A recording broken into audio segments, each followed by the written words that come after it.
김 여사 관련한 소식도 좀 많이 들어와 있는데 오늘이요. 이종호 전 대표라고 주가 조작 의혹의 핵심적인 인물이 이 이종호 씨인데 오늘 구형이 있었습니다. 4년 구형을 받았는데 최후 변론에서 예상하지 못한 돌발 발언이 나왔습니다. 이거 박 의원님께 여쭤봐야 될 것 같아요.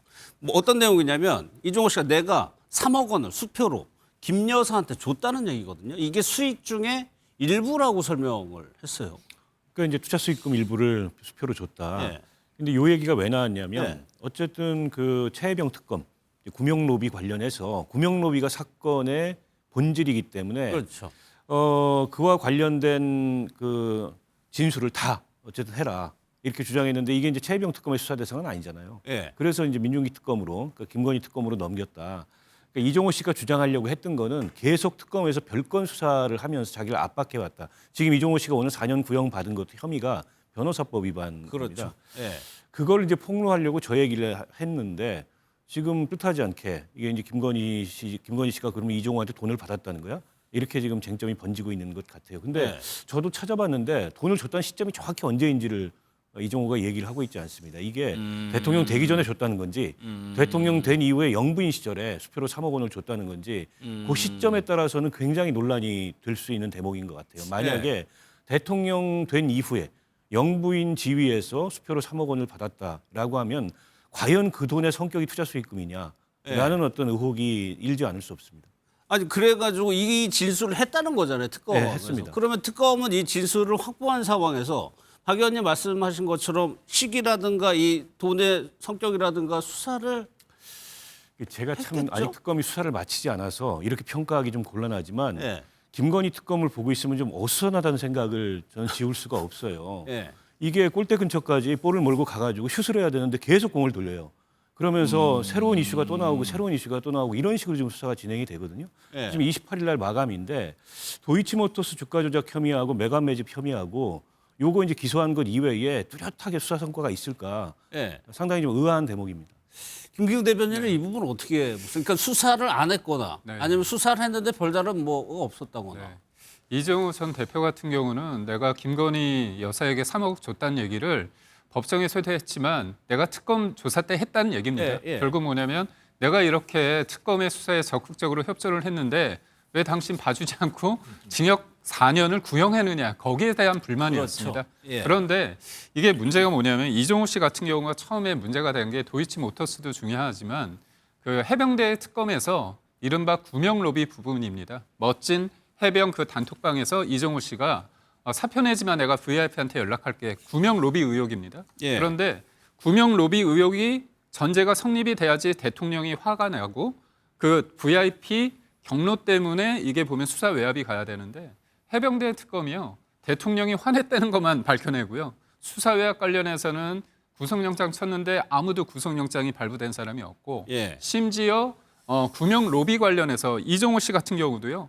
로비를 했다고 그러는데 기소된 사람이 없습니다. 그러니까 결국 해병대 특검은 사실상 대통령이 화냈다 이것뿐이 없고 예. 이 이종호 씨 같은 경우는 내가 해병대 특검에서 요 도이치모터스 얘기를 하니까 아니 너는 김건희 특검 가서 얘기해라. 그래서 얘기를 이 정도까지 3억 원 줬다는 얘기까지 했는데 구형이 4년이 나오니까 뭐지? 나는 충분히 협조할 만큼 협조했는데 왜 이렇게 관련해서 뭔가 비협조적이라는 차원에서 4년을 때렸냐? 예. 이 부분에 대한 불만을 하다 보니까 3억 원 얘기가 나옵니다. 그렇죠. 검찰도 이 부분을 이제 구형하면서 얘기를 했기 때문에 그래서 돌발 발언을 한 겁니다.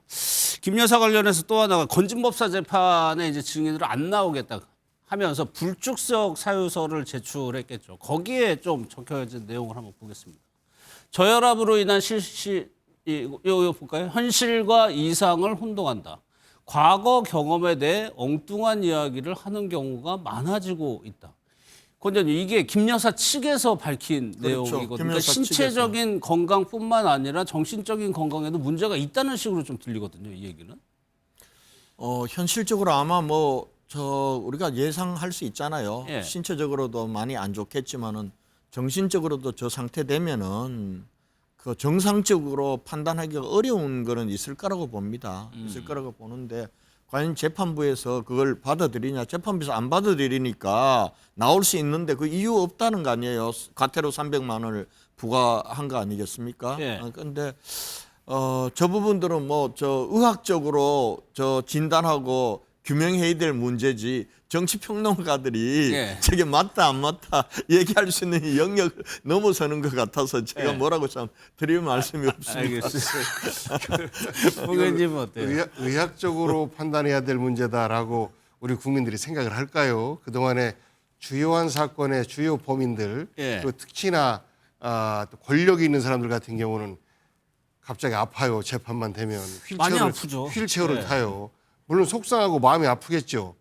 그런데 본인이 조금 아픈 거를 엄청나게 어마어마하게 부풀려 가지고 마치 걷지도 못하고 생각도 못하는 것처럼 이렇게 해서 좀 피하려고 하는 모습들을 보이고 있는 거 아니겠습니까? 물론 김건희 씨가 워낙 많은 혐의로 지금 재판을 받고 있으니까 본인이 했는지 안 했는지도 잘 모를 거예요.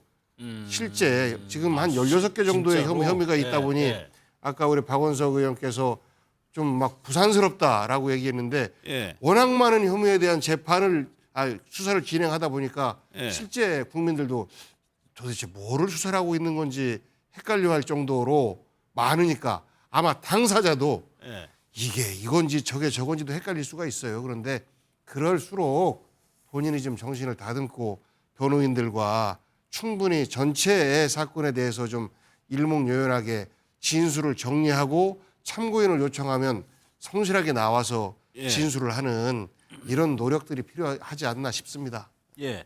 아까 봤던 거 잠깐 볼까요? 거기에 변호인들 김건희 여사 측에서 진술 신빙성과 관련해서 언급한 부분이 있는데 저는 이 대목이 좀 눈길이 가던데 의지와 무관하게 왜곡된 기억으로 잘못된 진술을 할 가능성이 있다라고 얘기를 했습니다. 근데 박 의원님 이거는 뭐 저희가 뒤에서 김 여사의 뭐 얘기 볼 테지만 김 여사의 진술의 신빙성을 떨어뜨리는 거 아닌가요 스스로?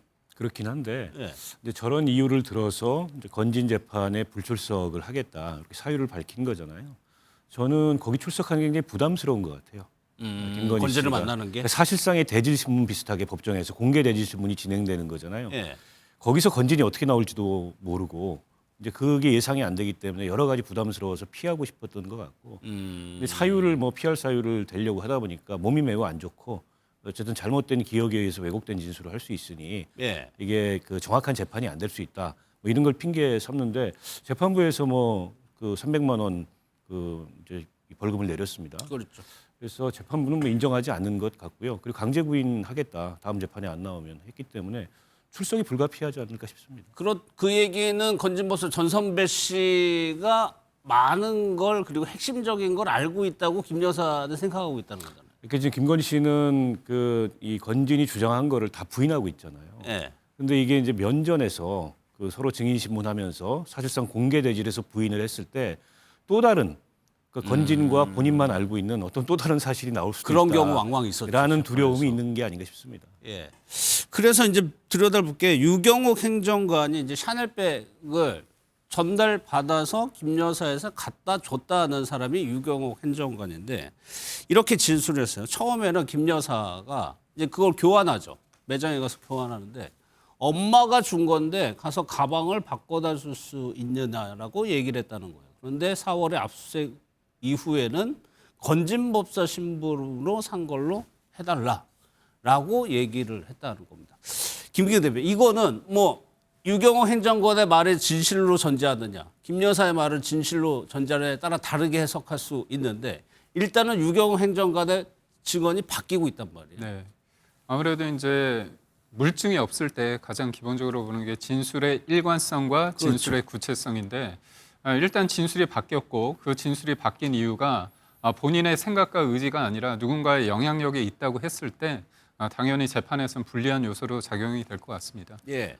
유경호 씨 같은 경우는 코바나 콘텐츠, 그러니까 김건희 여사가 예전에 있었던 거기서부터 일을 했던 사람입니다. 그렇기 때문에 김건희 여사 입장에서는 본인이 충분히 믿을 수 있는 사람이고 내가 한 부분에 대해서 이 사람에 대해서 내가 어떤 부탁을 하면 들어줄까라고 얘기를 했는데 예. 시간이 변하면서 유경호 행정관 입장에서는 자기가 김건희 여사한테 어떤 지시나 요청을 받아서 얘기를 한다고 하더라도 주변 상황, 건진 법사를 포함해서 여러 가지 상황이 본인한테 불리하기 때문에 예. 입장 변화가 좀 있었다고 보고 무엇보다도 백화점에서 물건을 교환했을 때 그 백화점 직원이 김건희 여사의 목소리를 좀 들었다, 말투를 들었다 예, 예. 그런 진술들이 나오기 때문에 본인이 김건희 여사로부터 받은 입장 그 얘기를 계속 일관되게 유지하기는 쉽지 않았을 것 같다는 생각입니다. 박 의원님 이것도 유경호 행정관도 본인의 조금 제 형량을 낮추기 위해서 이런 식으로 진술을 그렇죠. 한 거라고 누구에게는 누구나 이제 자기에게 유리한 진술을 하는 건데 저는 뭐 각자 도생 단계에 들어선 게 아닌가 싶습니다. 김건희 씨를 위해서 더 이상 뭐 함구할 이유도 없고 그렇게 함구한다 그래서 본인한테 득이 될 게 없기 때문에 있었던 그대로 말하고 결국에는 수사에 대비해서 진술까지 강요했다라는 거 아니겠습니까? 예. 김건희 씨가 그러니까 저렇게 이제 솔직히 수사에 협조하고 그에 따른 뭐 정상 참작을 받는 게 본인으로서 가장 유리한 선택일 거기 때문에 저런 얘기들 다 하고 있는 게 아닌가 싶습니다. 예. 그런데 여기서 유경옥 전 행정관이 좀 짚어볼 만한 사안을 얘기를 했습니다. 이제 관저에 가기 전에 서초동 사저에 살았었죠. 이제 윤 전 대통령 부부가. 그런데 김 여사의 방문객 이름은 경호처와 협의해서 통보하지 않기로 했다는 겁니다. 이 기간이 무려 6개월이 되는 건데 요건 좀 문제가 있어 보여요. 경호 문제를 떠나서 영부인을 만나러 오는 사람이 누구냐, 언제 왔냐 이런 거를 아예 기록조차 안 했다는 거거든요. 조금 문제가 아니고 어마어마한 문제가 있는 거죠. 어떻게 영부인을 만나는 사람을 성별과 시간 예. 이것만 정하고 나머지는 비밀로 한다라는 것은 영부인이 누구를 만나고 어떤 짓을 해도 아무도 모른다라는 거 아니겠습니까? 예. 정말로 저는 이런 시대가 있었나 민주주의 국가에서 이렇게 한 나라가 있었나라는 생각이 들 정도로 저 아크로비스타에 있던 한 6개월 정도 기간 동안은 김건희는 마음대로 자기 만나고 싶은 사람 다 만나고 하고 싶은 거 다 하고 했던 거 아니겠습니까? 예. 왜 대통령이 되는 게 두렵냐면 개인의 사생활이 없어지기 때문에 그렇습니다. 대통령뿐만 아니라 대통령 부인 그 가족들까지도 모두가 다 일거수일투족을 감시받고 예. 그리고 자칫 실수했을 경우에 그것이 사회적인 큰 문제가 되고 그렇기 때문에 그런 것들을 막기 위한 여러 시스템도 우리가 두고 있고 하는 것인데 예. 사저라는 이유로 해서 누구를 만나는지조차도 밝히지 않고 경호처와 그렇게 협의했다라는 것에 대해서 그렇게 협의를 하게끔 한 경호처장 정말 기본 상식도 없는 처장인 것이고 그리고 이렇게 될 수 있도록 한 비서실장 저는 정말 역사에 큰 죄를 진 사람 아닌가 싶습니다. 예. 김건희 여사가 여기에서 매일매일 어떤 금품을 받았을까 어떤 로비를 받았을까라고 우리 국민들은 상상하지 않겠습니까? 예. 그리고 또 어떤 법사들을 만나서 말도 안 되는 대한민국의 미래를 그 법사들과 함께 농단했을까? 이런 걱정들을 할 수밖에 없는 상황이고 예. 그 상황을 자초한 거고 그 상황에 경호처라든지 대통령을 보좌해야 되는 그 국가 시스템이 도와준 꼴이 되는 거예요. 예. 정말로 정말 부끄러운 일이고 그 기간 동안에 어떤 일이 있었는지에 대해서 저는 추가적으로 저는 다시 살피고 밝히는 것이 우리가 해야 될 일 아닌가 싶습니다. 예. 글쎄요, 권님 이거는 경호를 몰라도 이거는 안 될 것 같거든요. 경호의 ABC조차도 어긴 건데, 근데 저는 지금 대통령께서 갑자기 준비되지 않는 상태에서 청와대에서 용산으로 옮기고 관저가 준비되지 않으니까 사저에서 6개월을 보냈다는 거 아닙니까? 예. 그 사저에서 6개월을 보냈는데 코바나 컨텐츠라는 사무실도 그 아크로비스타 지하 있어요. 1층에 있는 겁니다. 예. 그러니까 대통령과 대통령의 영부인으로서의 가지는 무게와 이런 부분들의 공적 마인드가 그때 다 허물어졌던 것 같아요.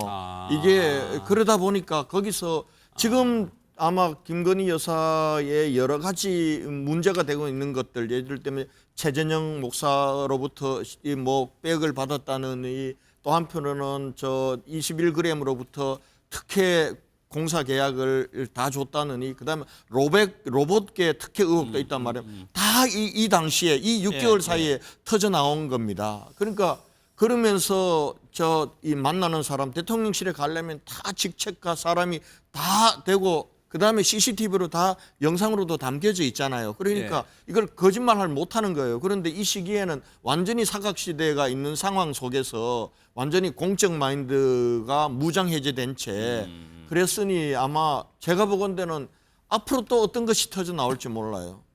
앞으로 어떤 것이 터져 나올지 모르는 그런 상황이다라는 그런 걱정들이 듭니다. 사실 유경옥 전 행정관이 김 여사의 최측근이기 때문에 아주 내밀한 부분을 많이 안다고 하는 사람이 또 김기우 대표께 여쭤봐야 되겠네요.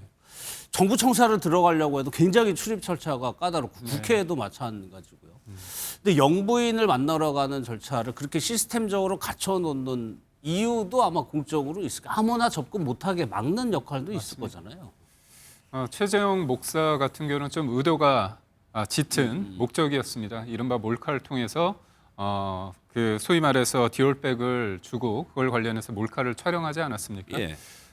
참 아쉬운 거는 그게 어떤 목적성이 있기 때문에 보수나 이제 중도 입장에서는 이게 좀 김건희 여사가 좀 당했다 이런 인식도 조금 있었습니다. 예. 하지만 그게 아니라 이른바 관저에 들어가기 전에 아크로비스타의 사저에서 이런 행위가 있었다고 한다면 저는 이거는 좌우의 문제가 아니기 때문에 분명히 저는 잘못된 판단이라 보고 있고요. 저는 김건희 여사가 특검 과정 속에서 목걸이나 가방이나 여러 가지를 받았을 때 저는 본인이 받은 부분에 대해서 인정을 했습니다. 근데 몇 가지는 받지 않았다고 말씀을 하셨거든요. 예. 근데 그게 저는 진심이기를 믿습니다. 왜냐하면 수사 과정에서는 그거를 다 부인했었는데 물증이 생기고 증거가 있다 보니까 관계자분들이 진술을 번복하다라니까 본인이 입장을 밝혔습니다. 받았다고. 예. 하지만 나머지 부분은 받지 않았다고 하는데 이런 것들이 나왔을 때 결국은 국민들은 더 받은 거 아니냐는 생각을 할 수밖에 없거든요. 그렇죠. 그래서 저는 지금이라도 국민들에게 본인이 잘못한 부분이 있으면 선제적으로 말씀을 하시는 게 그래도 대통령 배우자로서 국민들이 어떤 그런 마음을 계속 가질 수 있는 게 아닌가 싶습니다. 예. 박 의원님 하나만 더 짚어볼게요. 이게 가능한 이유가 이제 경호처가 소관인데 경호처가 협의한 후에 이렇게 됐다고 했거든요. 여기 뭐 김 여사가 그런 식으로 했던 의혹들은 많이 있습니다. 똑같이 그러니까 여사가 얘기하기 때문에 경호처에서 반대를 못했을까요? 그러니까 당시는 어쨌든 정권 아주 초기입니까? 예. 초기 아닙니까? 정권의 힘이 가장 셀 때고 또 이게 이제 만약에 청와대로 당시에 들어갔다면 일단 아직 그 집무실이나 관저가 다 준비가 안 됐으니까 경호처도 이렇게 할 수는 없었겠죠. 그러나 이게 이제 사저이다 보니까 좀 느슨하게 생각했던 게 아닌가 싶고요. 그 틈에 이제 이런 일들이 벌어진 거고 아까 우리 권 의원님 말씀하셨듯이 프로토콜이 다 무너져 버린 거예요. 네. 그리고 공적 어떤 체계랄까 이런 게 이제 순식간에 무력화된 거고 그 뒤로는 이런 게 일상이 됐을 겁니다. 아마 관저에 들어가서도 수많은 예외들을 만들면서 결국 비정상적인 체계가 작동을 했고 그게 지금 수많은 이제 김건희 씨에 대한 의혹의 원인이 된 거 아니겠습니까? 예. 그러니까 저는 경호처도 잘못했다고 보고요. 대통령은 가도 경호처는 남는 겁니다. 그런데 이번 경호처는 어쨌든 내란 사건에 이 휩쓸려 가지고 공식적인 사과까지 하게 됐지 않습니까? 앞으로도 오랫동안 그 경호처의 오명으로 대한민국 대통령 경호처 오명으로 남지 않을까 싶습니다. 예.